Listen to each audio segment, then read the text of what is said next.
Hello. तो आज दोस्तों हम सुंग वंश का इतिहास देखें पढ़ेंगे। आपको बताएंगे इस ऑडियो कास्ट में कि सुंग वंश है जो कैसे प्रभुत्व में आया इस भारतवर्ष में।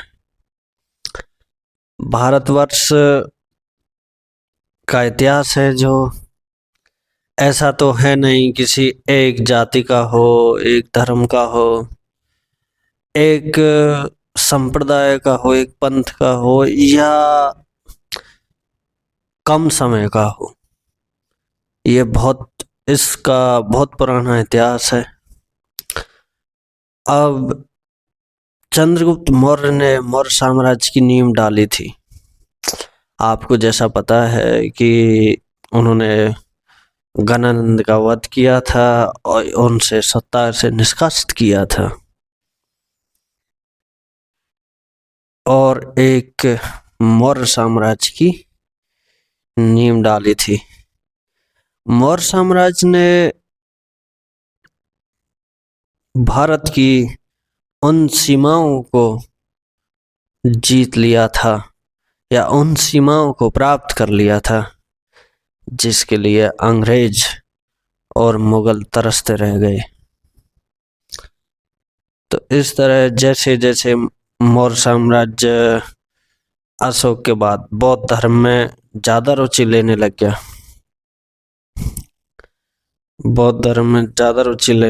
तो और ब्राह्मण धर्म से उसकी दूरी बढ़ने लग गई। ऐसा नहीं था कि ब्राह्मण उसकी सभाओं में या उसके प्रशासन में नहीं होते थे, ब्राह्मण उसकी सेना में भी होते थे। हिंदू हिंदू दैट इज ब्राह्मण हो, क्षत्रिय हो, कोई भी हो, तो जो भी है जो सनातन धर्म से संबंध रखता है, जो बौद्ध धर्म से इतर धर्म था उस समय, तो सभा में अशोक ने जो बौद्ध धर्म प्रतिपादित किया था, उसकी जो बौद्ध धर्म में रुचि को दिखाया था, तो उसके जो पीछे राजा आए, उसके वंशज आए, उन्होंने बौद्ध धर्म को ही स्वीकार कर लिया और राज्य धर्म घोषित कर दिया। तो जैसे ही लास्ट जो वंशज था मौर्य साम्राज्य का या मौर्य वंश का, जो लास्ट उत्तराधिकारी था, उसका नाम बृहद्रथ था और बृहद्रथ की ही सेना में सेनापति था पुष्यमित्र सोंग। पुष्यमित्र सोंग के बारे में कहा जाता है कि ये अनार्य थे, निम्न जाति से थे, ऐसा बाणभट्ट की हर्षचरित में कहा गया है। और जो बौद्धों का ग्रंथ है दिव्यावदान, उसमें मौर्य वंश का अंतिम शासक बताया गया है पुष्यमित्र सोंग को। ये तो खैर गलत है। और पाणिनि है जो, उन्होंने भारद्वाज गोत्री ब्राह्मण बताया, लामा तारानाथ ने ब्राह्मण बताया, मालविका का अग्निमित्र में कालिदास ने पुष्यमित्र को बैम्बिक कुल का ब्राह्मण बताया। इधर बौधायन सूत्र भी कहता है कि पुष्यमित्र का जन्म बैम्बिक कुल का काश्यप गोत्रीय ब्राह्मण में था। हरिवंश पर्व है, उसमें कहते हैं कि पुष्यमित्र की जो वो थी उपाधि थी, सेनानी थी, काश्यप गोत्र ब्राह्मण थे और उसको औदभिज कहा गया। औदभिज का मतलब है अचानक उत्पत्ति होने वाला, अचानक जिसकी उत्पत्ति होती है उसको औदभिज कहा जाता है। ये उज्जैन के ब्राह्मण थे। इसका कंक्लूजन निकालते हैं तो इसमें आता है कि ये उज्जैन के ब्राह्मण थे जो बैम्बिक कुल में कश्यप गोत्र के थे। ये मौर्य शासकों के लिए राजपुरोहित का कार्य करते थे। राजपुरोहित का कार्य करते होंगे या राजकुमारों के निजी शिक्षक भी रहे होंगे। सम्राट अशोक द्वारा बौद्ध मत को अपनाने के कारण ब्राह्मण वर्ग संकट में आ गया होगा। इसके कारण पुष्यमित्र जैसे युवकों ने सैनिक वृत्ति को अपनाया होगा। ये काम ऐसे नहीं चलेगा। पुष्यमित्र को सेनापति बनाना, उज्जैनी विदिशा का मांडलिक राजा नियुक्त करना उसकी प्रतिष्ठा को दिखाता है। इसके पिता पुष्यधर्म मौर्य शासकों के राजपुरोहित थे और स्वयं पुष्यमित्र एक सेनापति का कार्य करते थे। बृहद्रथ के दरबार में जो बृहद्रथ मतलब जो अंतिम मौर्य राजा था, बृहद्रथ के दरबार में दो गुट थे, सेनापति गुट और मंत्रियों का गुट। सेनापतियों के गुट का नेतृत्व पुष्यमित्र संग कर रहा था। उसने क्या किया कि अग्निमित्र को विदिशा का उपराजा बना दिया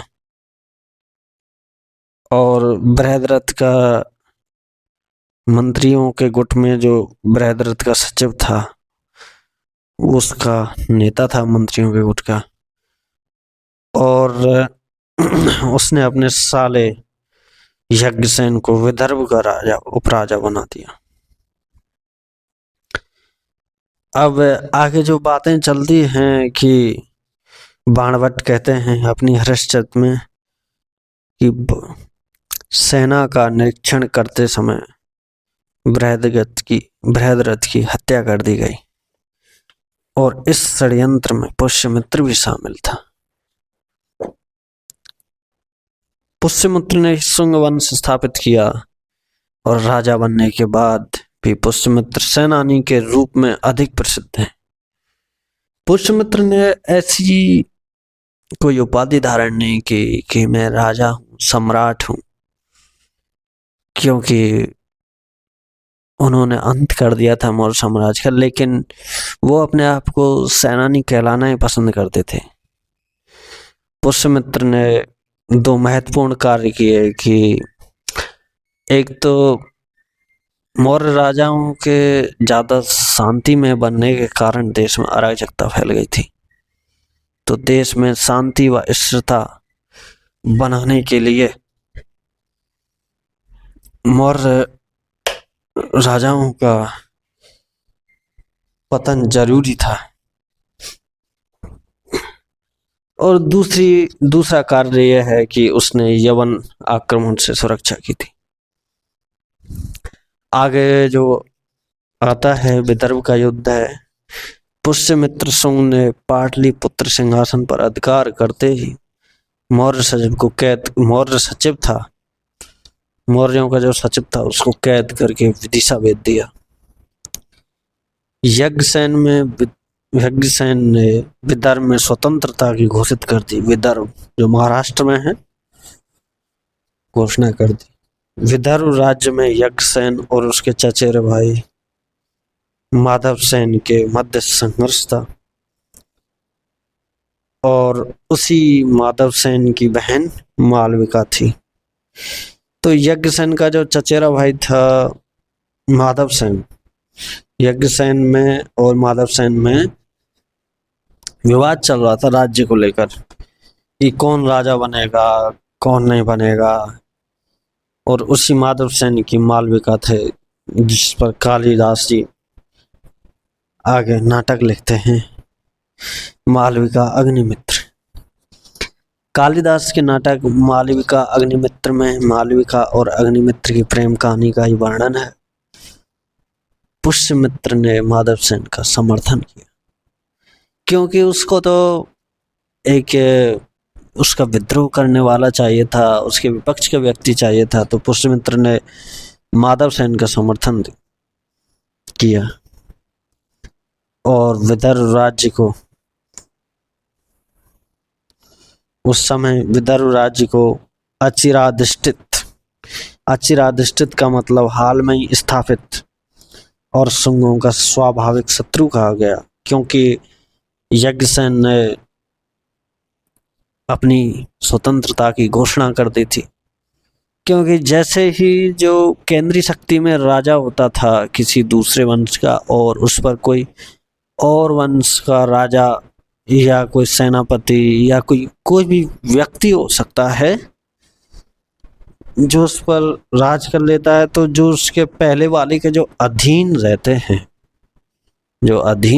हैं वो व्यक्ति अपनी स्वतंत्रता की घोषणा कर देते हैं कि अब तुम्हें दोबारा आना पड़ेगा हमको दबाने के लिए, मतलब उसका फिर से खर्चा करवाते हैं फालतू में। तो पुष्यमित्र शुंग क्या करते हैं, वहां पर अग्निमित्र को भेज देते हैं और अग्निमित्र व उसके सेनापति वीरसेन यज्ञसेन को पराजित कर देते हैं। वर्धा नदी है जो वहां पर विदर्भ के पास, उसको विदर्भ की सीमा मान लिया गया और राज्य का बंटवारा माधवसेन और यज्ञसेन के मध्य हो गया। दोनों ही राज्य पुष्यमित्र के अधीन हो गए। इस वजह से पुष्यमित्र का प्रभाव नर्मदा नदी के दक्षिण तक फैल गया। अब जो दूसरी प्रॉब्लम है वो विदेशी आक्रमण की है, यवन आक्रमण, क्योंकि यहाँ से यवन आ रहे थे पश्चिमी क्षेत्र से, और दो यवन थे मेनली, डेमेट्रियस और मिलिंद, जिनकी जानकारी महाभाष्य जो पतंजलि का है, गार्गी संहिता, मालविका, अग्निमित्र, इनसे मिलती है। तो महाभाष्य के अनुसार यवन आक्रमणकारी हैं जो माध्यमिका अर्थात चित्तौड़ पर साकेत को जीतने के बाद पाटलिपुत्र तक पहुंच गए, मतलब उन्होंने अपना प्रभाव बढ़ा दिया था। और गार्गी संहिता के अनुसार यवन आक्रमणकारियों ने साकेत, पांचाल, मथुरा पर आधिपत्य कर लिया था। कौन कौन से राज्य? साकेत, पांचाल, मथुरा। मालविका अग्निमित्र के अनुसार यवन आक्रमणकारियों ने अश्वमेध का घोड़ा पकड़ लिया। अग्निमित्र के पुत्र वसुमित्र ने सिंधु नदी के दक्षिणी तट पर, सिंधु नदी, देखो ये सारी घटनाएं उधर ही हो रही हैं, उत्तर पश्चिम क्षेत्र में। ज्यादातर जो आक्रमणकारी आए हैं वो उत्तर पश्चिम क्षेत्र से आए हैं। अग्निमित्र के पुत्र वसुमित्र ने सिंधु नदी के दक्षिणी तट पर यवनों को पराजित कर दिया और अश्वमेध के घोड़े को छुड़ा लिया। सिंधु नदी जो है, इसको क्या क्या माना है कि पंजाब की सिंधु माने, जो पंजाब की सिंधु नदी है वही ही मान्य मत है कि आरसी मजूमदार ने उसको घोषित कर दिया है कि यह ही मान्य मत है कि पंजाब की सिंधु नदी है वो ही सिंधु नदी है। अग्निमित्र की जो पत्नी है धारणी, उससे वसुमित्र पैदा होते हैं और मतलब अग्निमित्र का बेटा कौन पैदा होता है? वसुमित्र, जिसने यवनों को कहाँ हराया था? सिंधु नदी के तट पर। अश्वमेध यज्ञ किया था पुष्यमित्र शुंग ने। कितने अश्वमेध यज्ञ किए थे? दो अश्वमेध यज्ञ किए थे। इसके जो पहले अश्वमेध यज्ञ में पतंजलि प्रधान पुरोहित थे। इसकी जानकारी कहाँ मिलती है? तो पतंजलि का महाभाष्य है मालविका का अग्निमित्र है, जो कालिदास का प्रथम नाटक है।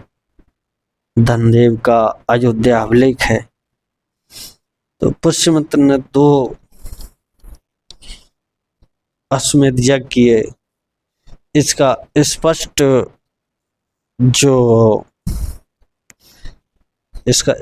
जो वो मिलता है प्रूफ, वो 2 अश्वमेध यज्ञ का धनदेव का अयोध्या अभिलेख है। और हरिवंश पर्व है,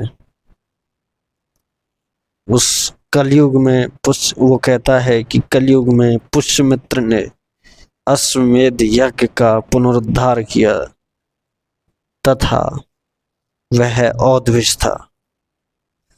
हरिवंश पर्व कौन है, क्या चीज है, ये तो बहुत से लोगों को पता भी होगा। हरिवंश पर्व महाभारत का एक पर्व है, ठीक है। इसके अलावा इसके इस वंशजों के शासन काल में या उसे पुष्यमित्र भी मानते हैं बहुत से लोग कि कलिंग के राजा खारवेल का आक्रमण होया था।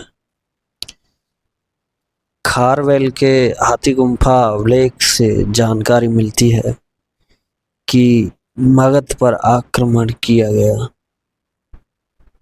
खारवेल के द्वारा।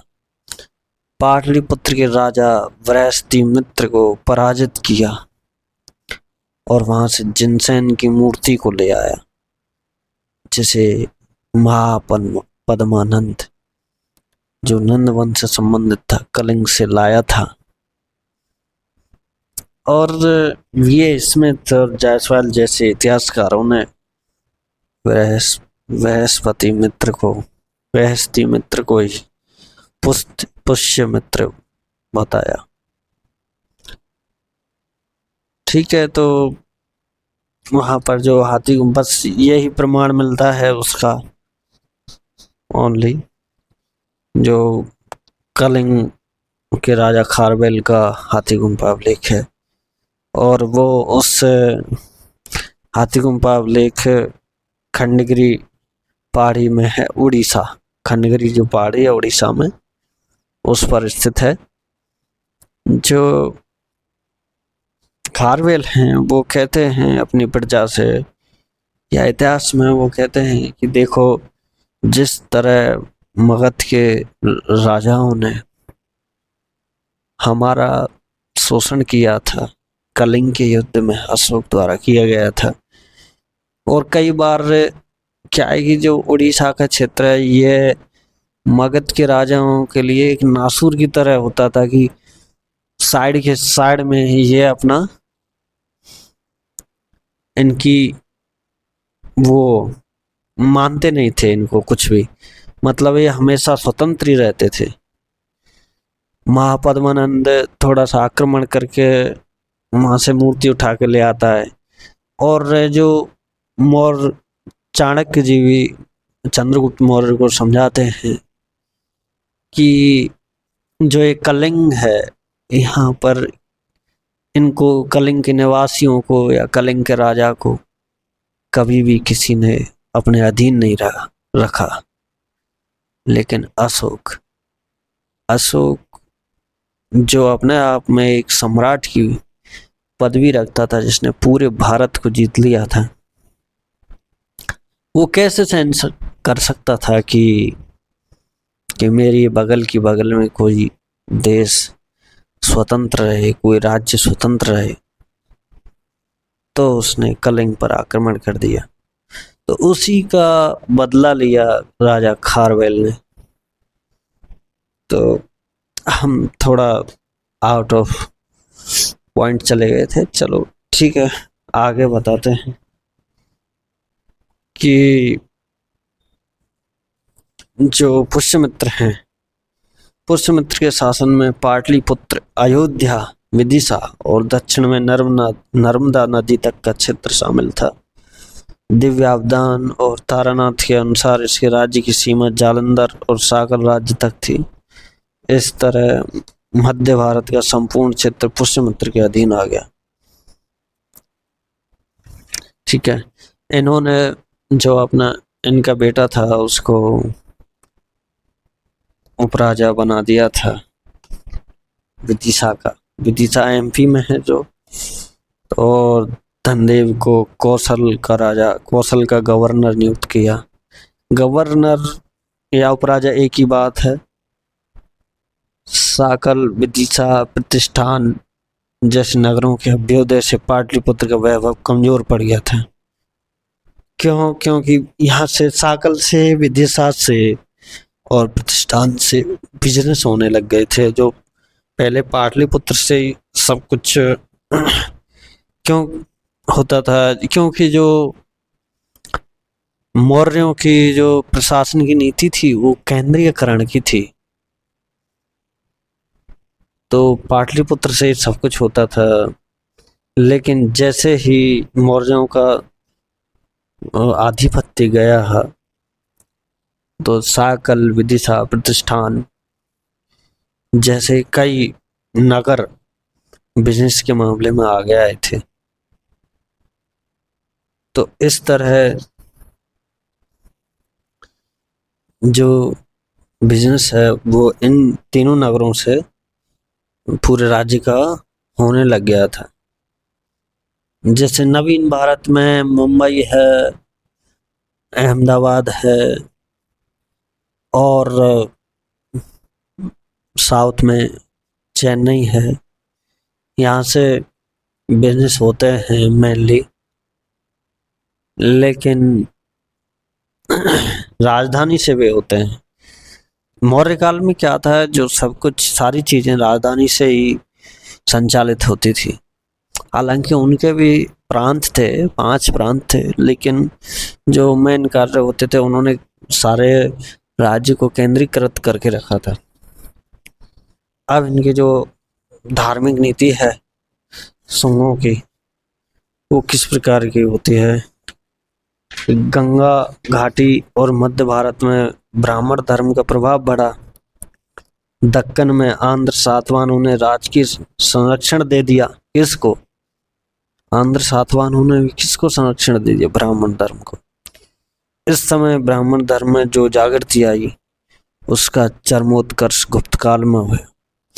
ब्राह्मण धर्म से तात्पर्य है कि जो सनातन धर्म के वेद हैं, उपनिषद हैं, या उनकी संस्कृति है, उसको बढ़ावा देना ही जो ब्राह्मण धर्म होता है। कि ब्राह्मणों के अनुसार उनकी जो कानून लिखे गए हैं, विधि लिखी गई है, स्मृतियां लिखी गई हैं, उनके अनुसार राज्य संचालित होगा, उनके प्रकार की भाषा होगी।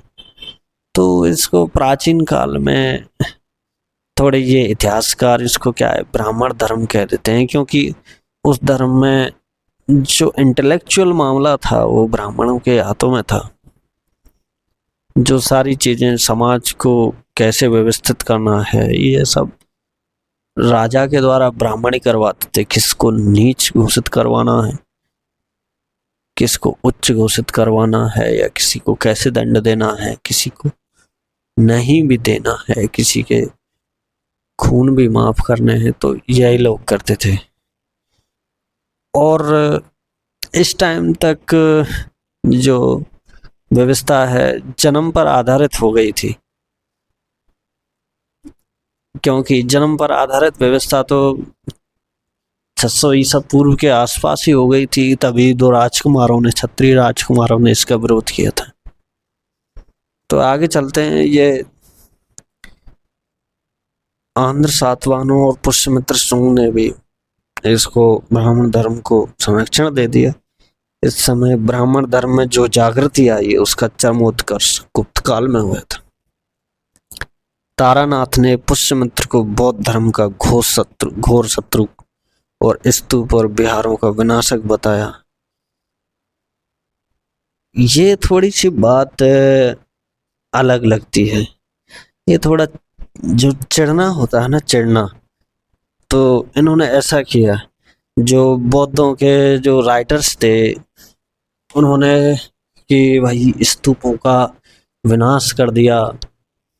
पुष्यमित्र संघ ने ब्राह्मण हिंदू धर्म को या सनातन धर्म को संरक्षण दे रहा है तो बौद्ध धर्म का घोर शत्रु बता दिया, सिर्फ राज्य की वजह से, क्योंकि उसने राज्य का पलटवार कर दिया था। और इसीलिए राज्य का पलटवार तो इसलिए किया क्योंकि जो उत्तर पश्चिम से आक्रमण थे वो बढ़ते जा रहे थे और बृहद्रथ या मौर्य जो राजा थे उसको रोकने में सक्षम नहीं थे। तो इस तरह कहता है कि स्तूप और विहारों का विनाश हुआ था, जबकि ऐसा कार्य कुछ किया नहीं। और दिव्यावदान के अनुसार भी उसने कहा कि अशोक द्वारा निर्मित 84,000 स्तूप नष्ट कर दी गए। वाह! जबकि ये सड़ासड़ बायस्ड और क्या कहते हैं उसे, एक बायस्ड पूर्वाग्रह युक्त वाक्य हैं, ऐसा मुझे नहीं लगता। कि जबकि पुष्यमित्र ने तो एक दो क्या कई विहार बनवाए भी थे, स्तूप भी बनवाए थे, उनकी मरम्मत करवाई थी। पुष्यमित्र ने साकल में एक बौद्ध भिक्षु का सिर लाने पर 100 दीनार इनाम में लाने की घोषणा की। आहा! दिव्यावदान के अनुसार पुष्यमित्र ने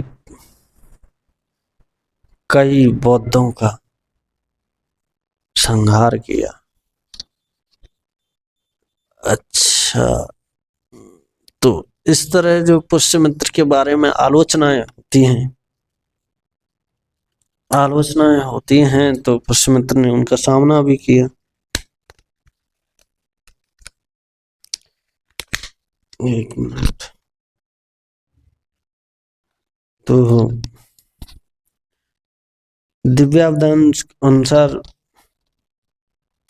दिव्यावदान ये भी कहता है फिर कि पुष्यमित्र ने कई बौद्धों को मंत्री नियुक्त किया। बौद्ध साहित्य में कृमिसेन यक्ष के द्वारा पुष्यमित्र की हत्या का उल्लेख मिलता है।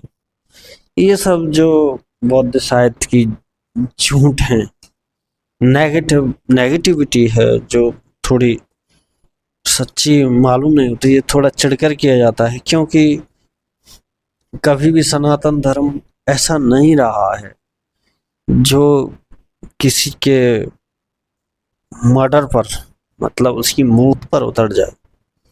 फिर भी देखते हैं कैसा बताते हैं इतिहासकार या जो उन ग्रंथों से पता चलते हैं।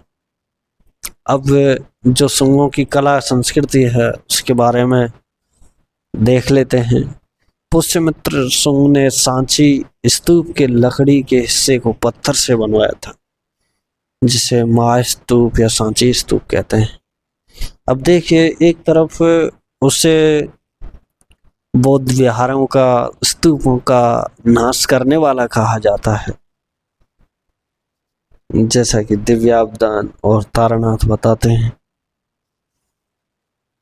और एक तरफ उन्होंने सांची के स्तूप को लकड़ी के हिस्से को पत्थर से बनवा दिया। फिर दूसरा कार्य है जो भरत स्तूप का निर्माण करवाया, परंतु वर्तमान में ये नष्ट हो गया है। अब वर्तमान में नष्ट क्या है, इसको अंग्रेज उखाड़ के ले गए।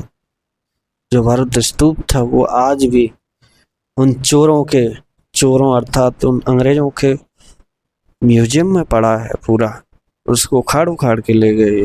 बड़ा, जब कोई व्यक्ति व्लॉग बनाता है वहां पर दिखाता है तो बड़ा दर्द होता है कि ये लोग बहुत सारी चीजें हमारे ले गए, और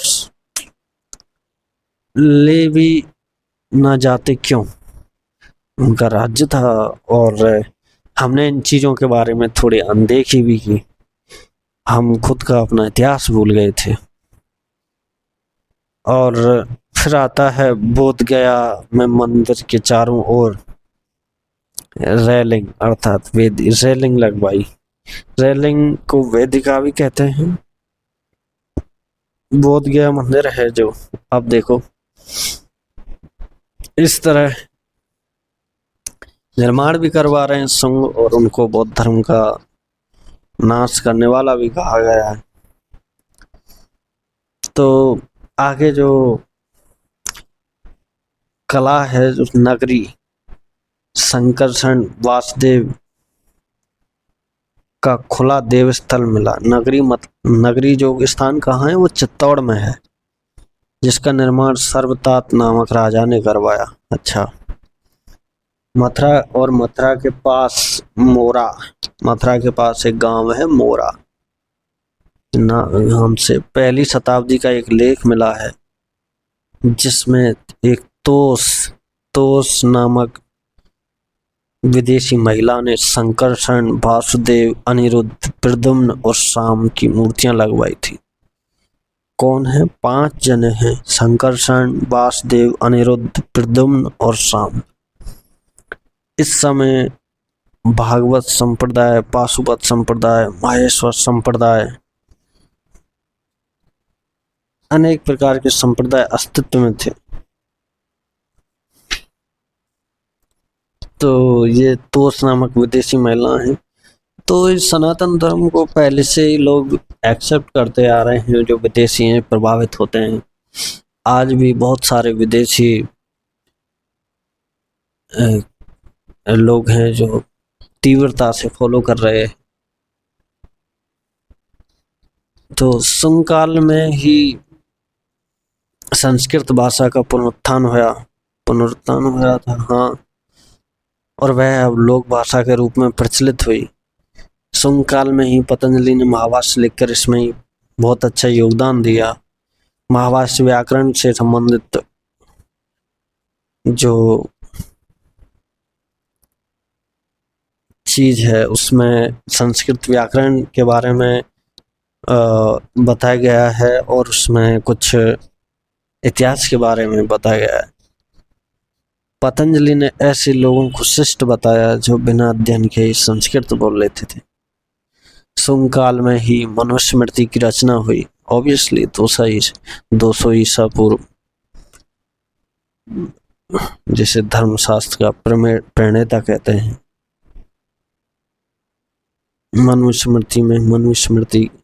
शुंग काल में ही मनुस्मृति की रचना हुई, जिसे धर्मशास्त्र का प्रणेता कहते हैं। जो सबसे पॉपुलर धर्मशास्त्र था उस समय, वो मनुस्मृति था। शुंग कला के जो केंद्र हैं, वो चार केंद्र मुख्य हैं, बाकी तो हैं जो हैं सांची है, भरुच है, बोधगया है, बेसनगर है। बेसनगर कहाँ है? विदिशा में। शुंग काल में विदिशा का सांस्कृतिक और राजनीतिक महत्व बढ़ गया।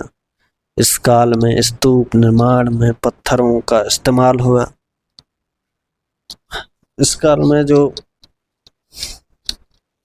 स्तूप निर्माण में पहले किसका इस्तेमाल होता था? ईंटों का।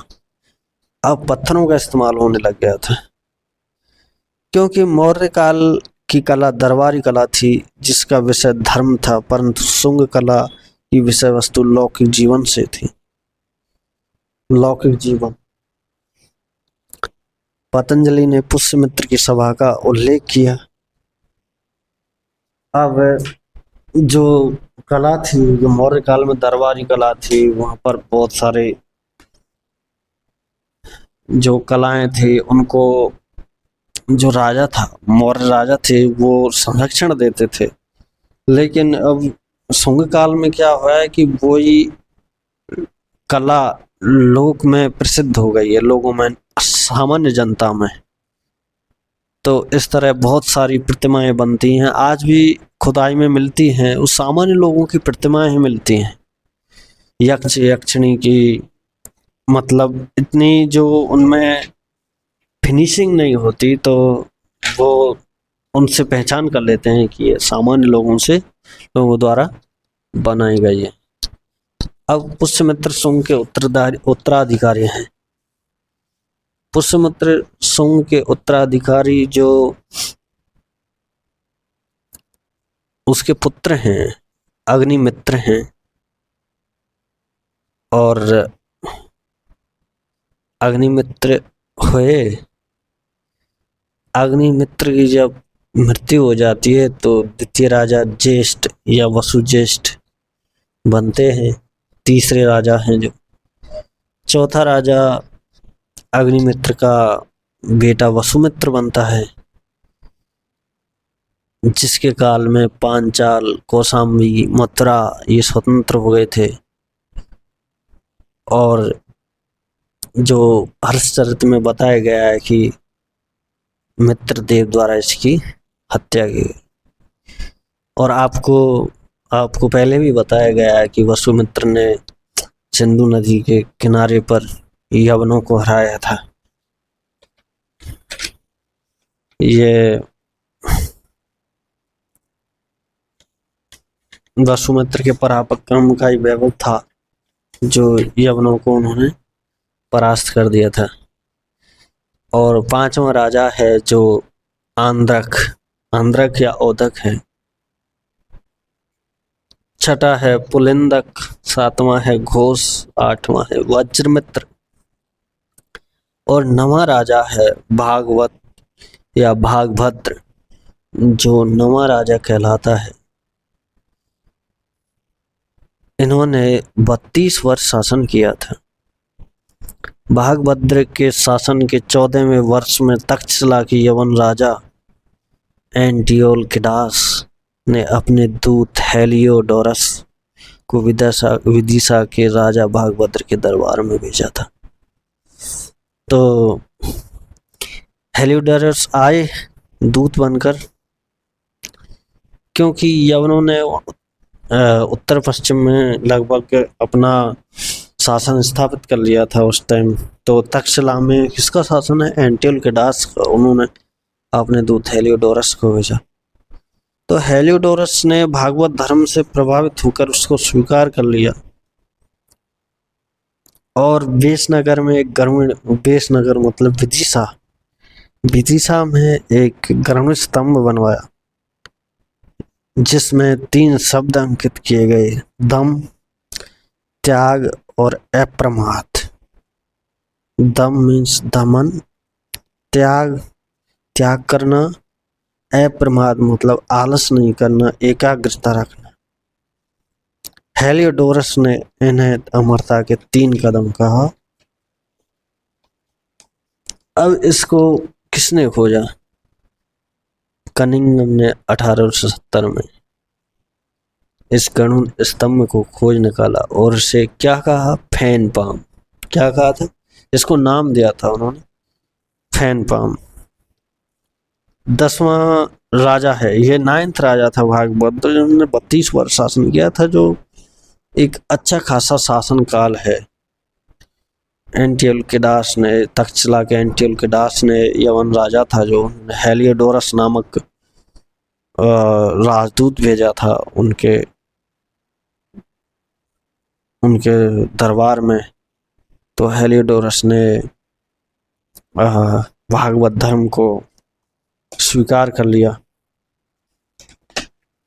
और वेशनगर विदिशा में गरुड़ स्तंभ बनवा दिया। अब जो 10वां राजा है उसका नाम है देवभूति। देवभूति है तो इसका जो मंत्री था वो है वासुदेव कर्ण। वासुदेव कर्ण क्या करता है कि मौका पाते ही इसकी हत्या कर देते हैं, क्योंकि इधर उधर शासन, जब ये हत्याएं हैं क्यों होती हैं? जब इधर उधर व्यवस्था खराब हो जाती है, राजा प्रमाद में फंस जाता है, या राजा अपने जो राज्य उस पर ध्यान नहीं देता है, या कमजोर पड़ जाता है। कमजोर अपनी नैतिकता बुद्धिमत्ता के कारण ही पड़ता है, और जो उसकी मैनेजमेंट वाली चीज़ें होती हैं, शासन प्रशासन वाली, वो कमज़ोर हो जाती हैं, उन पर ध्यान नहीं देता, तो धीरे धीरे वो क्या है, हास होने लगता है उन चीज़ों का। तो देवभूति के समय में शुंग वंश का भी इसी तरह हाल हो गया था, और वासुदेव कर्ण जो मंत्री है, वासुदेव कर्ण है, इसने इसकी हत्या कर दी।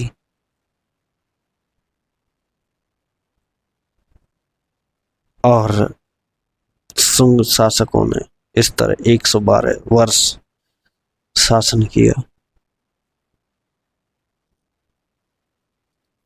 तो इस तरह ये शुंग शासकों का अंत हो जाता है। इस ऑडियो कास्ट द्वारा आपको बताया गया है कि शुंगों का जो इतिहास है कैसा रहा है। ये मौर्योत्तर काल में आता है। मौर्योत्तर काल में बहुत सारी घटनाएं होती हैं, उसके बारे में आगे चर्चा करेंगे। इस चैनल के साथ बने रहिए आप। और इसको अगर किसी को आप भारत के इतिहास के बारे में ज्ञान देना चाहते हैं तो इसको शेयर कीजिए, लाइक कीजिए, ताकि लोगों के रिकमेंड में आए। ये ऑडियो कास्ट इसी तरह आगे जारी रहेंगी। धन्यवाद। जय हिंद, जय भारत।